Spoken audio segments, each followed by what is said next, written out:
Easy'sYourBusiness.com podcast. My name is Kevin O'Flaherty from O'Flaherty Law. I'm joined today by our guest, Judy Contreras from Own Your Next Career. And our topic today is going to be owning your next career. So thanks for being with us today, Judy. Thanks, Kevin, for inviting me. So tell me a little bit about yourself and what you do. Actually, it started out with a journey. About 20 years ago, I had lent money to a large automotive manufacturer, and they used that money to buy robots, and then they laid off 600 people on their workforce, their factory lines. And I said, what are you doing with those people? And the response back then was, well, they'll have to find jobs. So I left that career of a commercial lender and went into human resources. Then I spent the next 20 years giving away great benefits, raises, promotions, training, great programs for employees until around that 2008-2009 timeframe where, as you know, our economy changed and a lot of companies had to experience a downturn in their sales and profitability. And thus, from that point forward, I spent that half of my career, about 7 years, taking away all those benefits, not giving raises, not having a lot of promotable opportunities, and really hurting the employee base. So about 2013, I decided to leave the corporate world because I wasn't doing anything to help the employees. I was actually hurting them to the point when the Affordable Health Care Act came into play. I did give them an affordable health care premium, but their deductible was extremely high that they were knocking on my door wondering, what are you doing to us? We can't afford this. And I looked at them and I said, the same thing's happening to me. So not wanting to be a hypocrite and really staying with my core values, I decided to leave corporate America and I founded this company, Own Your Next Career. And that's what I basically do. I help people find businesses that they can own and operate. It could be a franchise, which is, dotting our landscape left and right. You can walk to a strip mall and 7 to 8 of those businesses, if there's about 12 of them there, are franchises. So that's one avenue a person can use to own their next career because it's like a recipe in a box. Sure. Another avenue would be something like a business opportunity where they have a license to use the products and services, but they build the brand on their identity. So things like people that own insurance company, it'll be Judy's insurance company versus a name brand insurance company. So that's another avenue that I help people navigate and try to get into that they can own their next career with. And then, of course, there's resales. People like businesses that have started, but they feel they can come in like Superman or Superwoman and turn this business around and do something better with it than the previous owners. And so then I help these people with resales of existing businesses. So you broker any of those things for people? Correct. And I don't really call it brokering. I'm a consultant. Okay. I use my human resources background to help the individual look at, what are you good at? You're a lawyer. So you're good at practicing law. You would fit into models that are more regimented type models and more things that would, stir your intellectual capability. You wouldn't be happy with, let's just use a brand name, a money mailer coupon type of a business, because you'd have to constantly knock on doors and sell the product and services, which is graphic arts and marketing. That's not your core competency. So, Sure. You like these other kinds of things that are more regulatory in nature. So I would recommend to you something totally different than that. I would recommend to you maybe something like a green energy company, because that would be regulatory. You'd have to know what the laws are in all the different states that you work in, and then match them up with government funding, which is another regulatory avenue. So that, to me, would be a better fit for your background. Unless you say, stop, I just want to pour coffee. I don't ever want to practice law. Yeah, pouring coffee sounds better than matching up regulations with funding to me, but that's just me. Yeah, but that's the way I start out. I look at who you are and what you've done to try to transition you easily. Sure. But there are the people that say, I am done with programming computers. I just want to scoop ice cream all day long, and I want nothing to do with another, program on a software. So I get it. So if someone says, I want to scoop ice cream all day long, do you actually help them find the ice cream company to buy or the ice cream franchise to get into and go over the options with them, the advantages of getting into the, ice cream franchise versus buying, every day's a Sunday in Downers Grove, a ma and pa place. How does that work once they decide kind of the direction that they want to go? Well, I look to see if they're going to be located in that community. So let's say it is Downers Grove. Well, then I would look, that's the service I provide, to see how many ice cream places are there in Downers Grove versus the population. So every one ice cream stand is going to support a population of maybe 300,000 people that live in that community.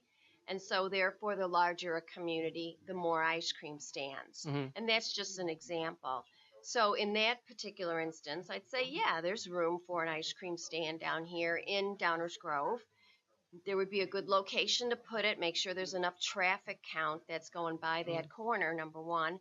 And then number two, do you really want to be behind a brand name where people recognize it and know, oh, I know that ice cream, that Jamocha almond fudge tastes the same whether I get it here in Downers Grove or downtown Chicago or in Naples, Florida. Sure. So you have to decide for yourself if you want to be aligned with that type of a brand name in order to say, I'm going to buy a franchise opportunity, because that's the beauty of it.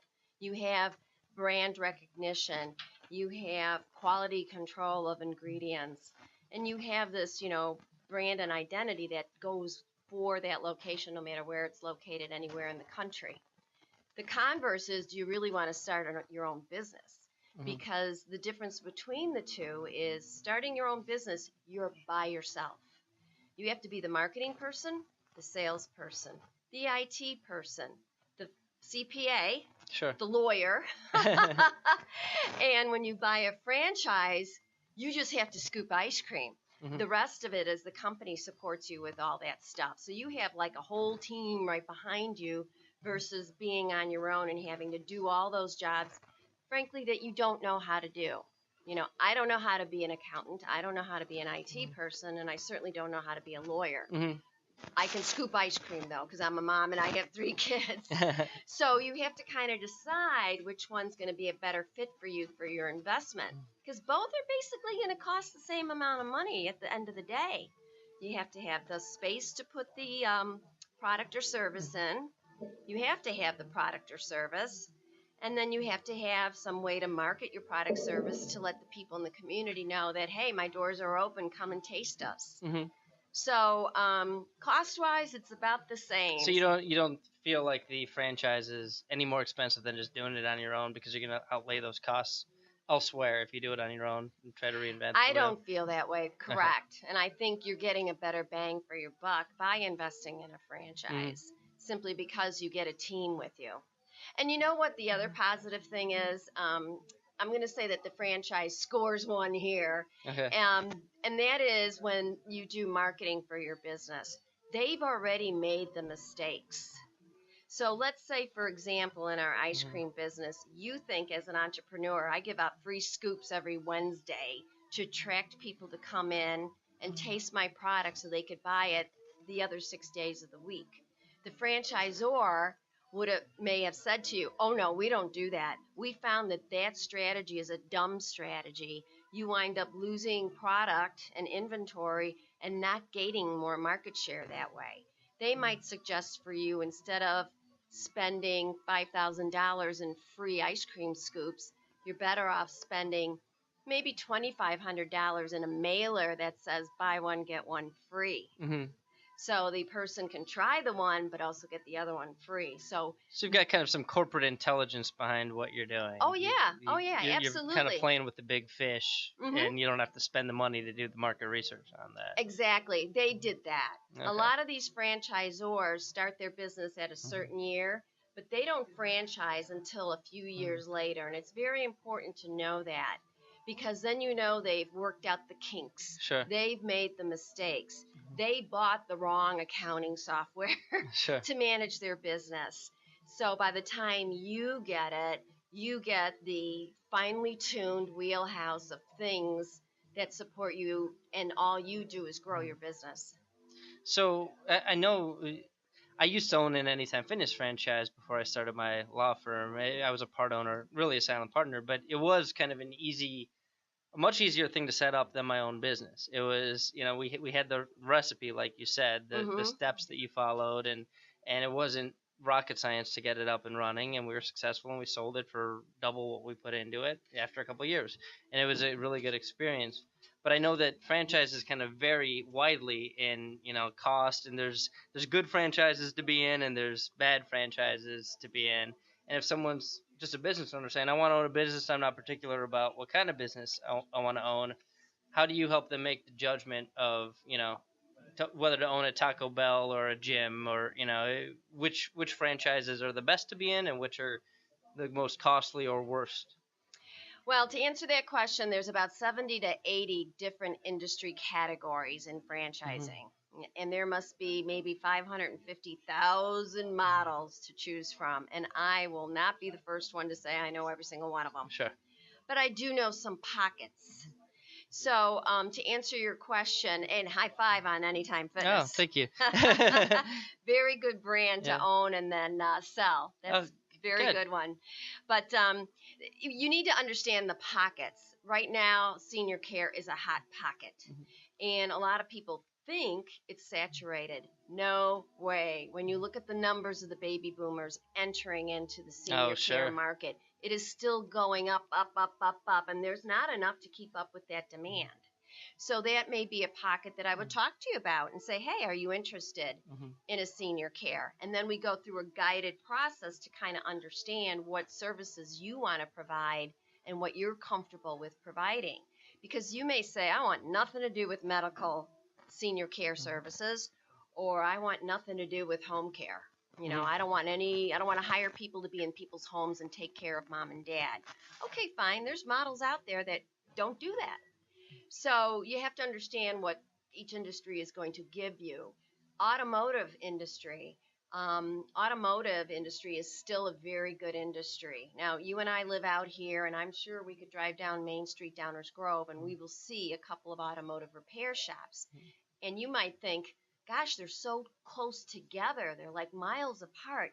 There's still a lot of cars that need to be fixed. Sure. The reality is people are holding on to their cars on average 10 years. It used to be 8. Now it crawled up to 10. And the reason being is they're afraid to buy a new car, get tied up with a loan payment, and then they may lose their job. Okay. That's the fear that's riding there. So it's cheaper to keep fixing that car, which keeps the automotive repair industry, a franchise industry, growing. You can also look at the fitness industry like you got into. There's some nice brands out there like the UFC gym, the Tap Out gym. They're using mixed martial arts. They're using karate. They're using getting the kids in there and giving them a fitness area to work out in and get them started younger and smaller. And they're using their brand to leverage a marketing product, which is clothing and nutritional supplements and everything in order to get that gym going. So even gyms have transitioned and morphed a little bit. So it's basically what interest you have, and then I have the information on the industries to kind of guide you along. The benefit of using a consultant is then, let's say you wanted that gym. Well, then I would do some research, again, going on what the population is, what's the age of the population. We certainly don't want a gym where the neighborhood's nothing but 12-year-old kids. Sure. They're not going to be able to afford a gym membership. But you do want a neighborhood where you have, a certain status of individuals that support that price model of that gym. So you don't want a high echelon gym that's a couple $100 a month in a neighborhood that, is going to be maybe your hourly wage type people that live there. That's not going to work. Sure. This is going to die. Yeah. But you're still saying, Judy, I want a gym. Judy, I want a gym. Let's get one that matches up with the people that are going to live there. You'll be more successful. So that's how I would guide you. Well, that's something people don't think about is, a lot of people think I'll buy a franchise and I'll open it up in my, hometown, wherever I live. When we did our gym, we were looking for a town that had a sizable enough population to support a gym, but only had a YMCA in it and didn't have any competition. And then when we saw in other towns more competition popping up, that's when we were like, oh, it's time to sell. But it was in Freeport, Illinois. It was a 45-minute drive for the closest partner. So we had a couple times when we were all driving up there to interview people to run the place. But, a lot of people don't understand that the demographic research they have to do might lead them to, a different town than the place they live. And that might be a better choice if you can handle managing remotely, if that's part of your business model. Correct. And there's some franchises I don't represent. I had a client who wanted an insurance franchise, and he lived in New Jersey. And when I did the research, I says, you know what, I can't, tell you about an insurance business out there. It's such a flooded market. And he looked at it as saying, well, there's not a lot of these, insurance company buildings around. I says, there are some. And a lot of these agents work out of their home. So what you don't see in a sign is they're still working out of their home. And there were so many in that area, so saturated. I said to him that in my own conscience, I couldn't sell him one, simply because it would be a losing proposition for him. And he was extremely stubborn. He said he wanted one. He's always wanted one, always wanted one, always wanted one. And I gave him the name and number, and I just told him to directly contact them, because I didn't want my reputation built on selling something to somebody that wasn't going to be a viable business opportunity, number one. And number two, he really wanted to do this, and so it's kind of like... Didn't want to dissuade him from it to do well, something. Well, I did try to dissuade him from doing that, but it's kind of like my kids. They kind of need to make the mistake. Sure. And then scratch their head going, I should have listened to her, So what's the price range? And I know it's a wide one, but, if I want to start a franchise, what's the range that I can expect to pay in both startup fees and annual fees in order to get that going? Well, to get into something decent where it will have a return on your investment, and that it will allow you to make a living to support a family, and to support yourself, you're looking at somewhere between $50,000 to $125,000 to get in. Startup costs. Right. Okay. The rest of it can be financed. Banks love franchises because they're, proven. They're proven models. So to get a bank loan for that is much easier than starting up Judy's Dry Cleaner on the corner. And then the royalty is mixed. It's usually around 6%, and it could go up plus or minus. And then there are some models. Is that 6% of your net or your gross? Your sales. Okay, your sales, your monthly sales. Okay. And then some of them are starting to switch over to a flat fee. Okay. So then that way there's not this, hey, Kevin, how are your sales this month? I want my 6%. Sure. Instead, it's just give me $500. Okay. Which I kind of like that movement that it's going towards that, because then you can balance and you can do cash flow a lot better knowing it's $500 than a percent of sales, because that keeps fluctuating. So I kind of like where the industry is moving towards. They're not all doing it yet, but there are some that are doing flat fees. Okay. Now, business opportunities, let's go back to that model. That's zero.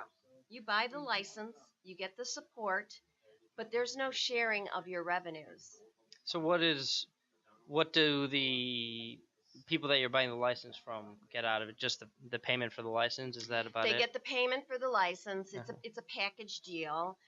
They do have the support and training and things that you need in order to make yourself a success.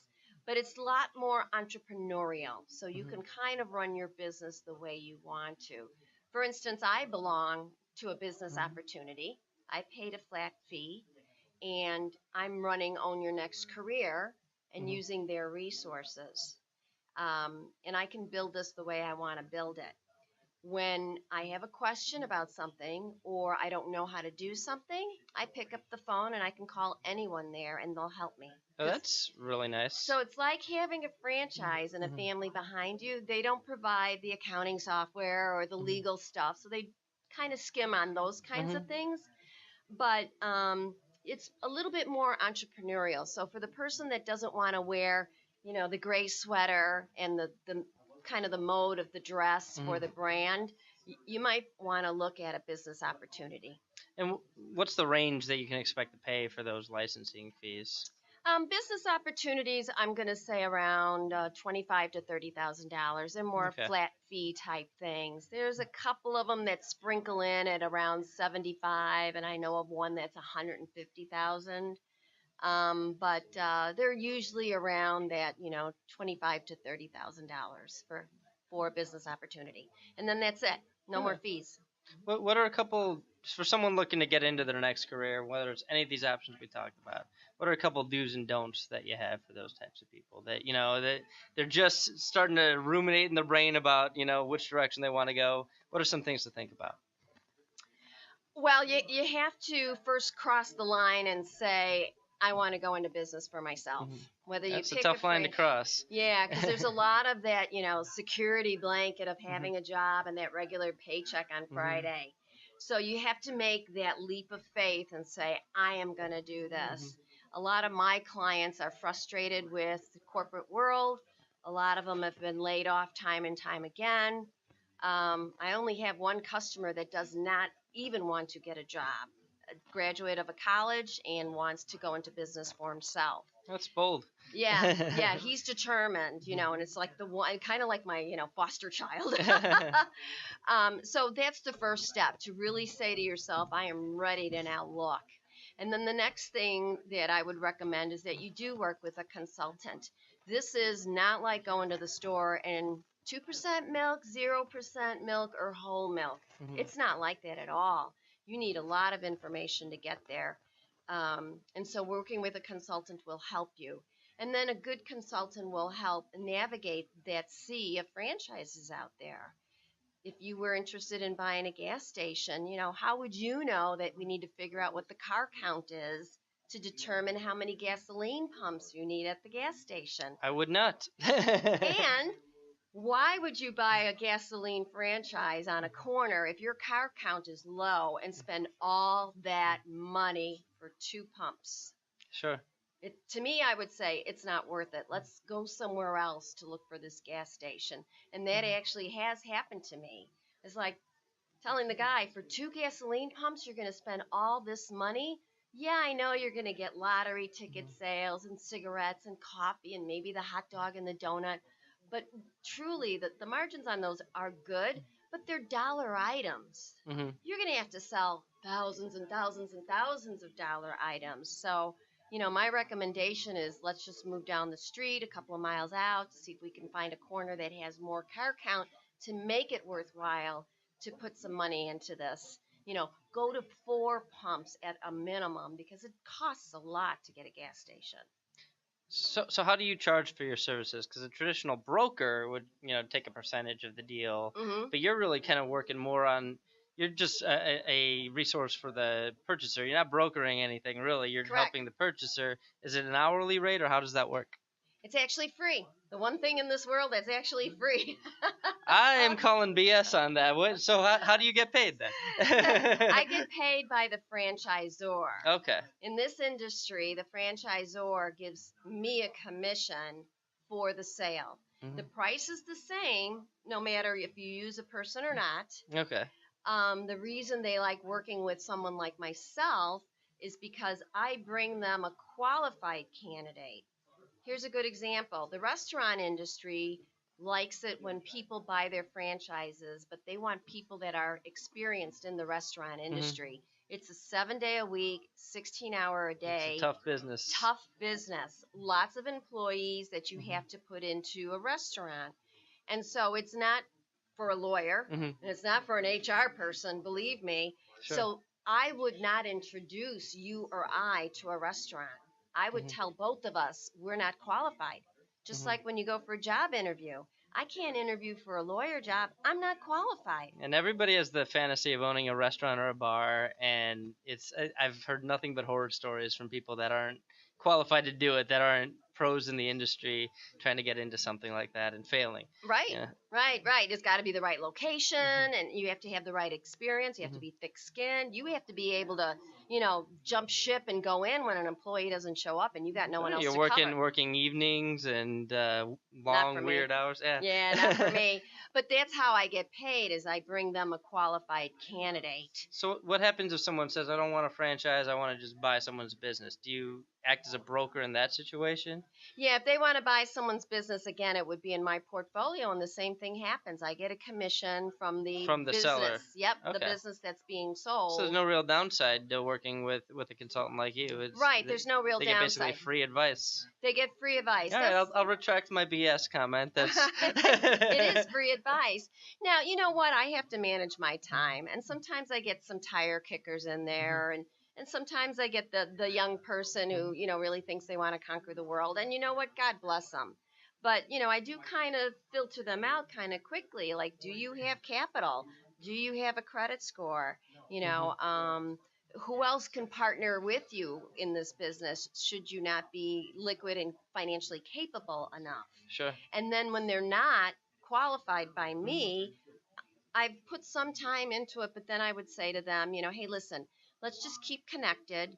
You know what you need to do in order to get in. And when you finally get to that point and have some, you know, equity saved up, please come back out to me and I'll help you get there. Sure. And they do come back because I didn't just, you know, shut the door on them. Well, you don't got any money, boom, you know. Well, and you know, one thing I will say to people who are watching is that you don't necessarily need to have all the money yourself. You know, if you've got friends, there's a lot of people with a little bit of capital looking for a passive investment with someone they trust.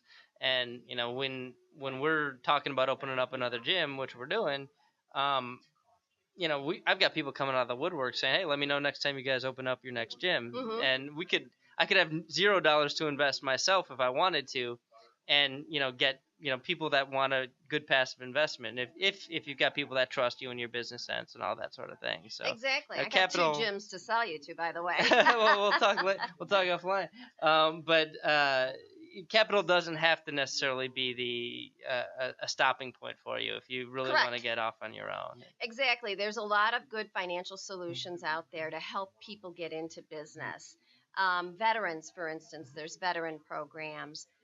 There's SBA programs. There's ways to roll over your 401k. There's different financial solutions out there for different people. So you may not have all of it. You need at least 20% of it to get started. The other thing you mentioned too about investing is that, you know, not everybody goes into a business to replace their career, even though my company name is Own Your Next Career. Sure. There are some people that buy businesses purely for investment. They own real estate, they own stock, they own bonds, they own mutual funds, they own fancy cars, and they own businesses. So this is another avenue of an investment that people make and own it as an asset that has all the beautiful tax advantages of owning a business and all the upside of the increasing asset appreciation of a business. That was definitely the case with my gym, and it will be the case if I do another one. I own a law firm. I'm not gonna have time to mess around, you know, setting up the gym. I did some work on it, but there was the understanding that, you know, I was a passive investor with my friend who already knew how to own and manage gyms.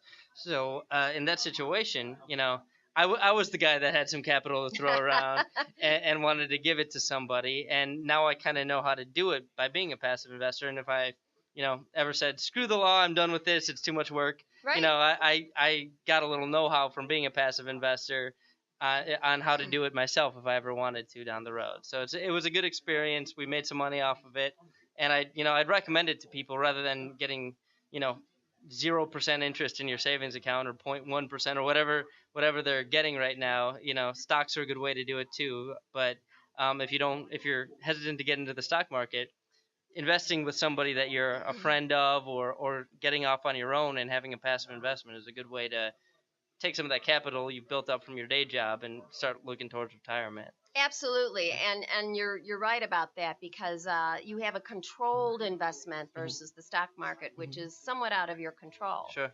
And if you do open up that gym, I'll buy you your first broadcloth shirt with button down because you'll probably get bigger in the chest. Yeah, well, that takes more than capital. That takes, you know, actual effort. So I don't... Right. When you quit the law and you start pumping iron, I'll be the first to buy you a shirt. All right, sounds good. Well, how can people reach you if they want to hire you to get some advice on this? Well, I could be reached on the internet at www.ownyournextcareer.com.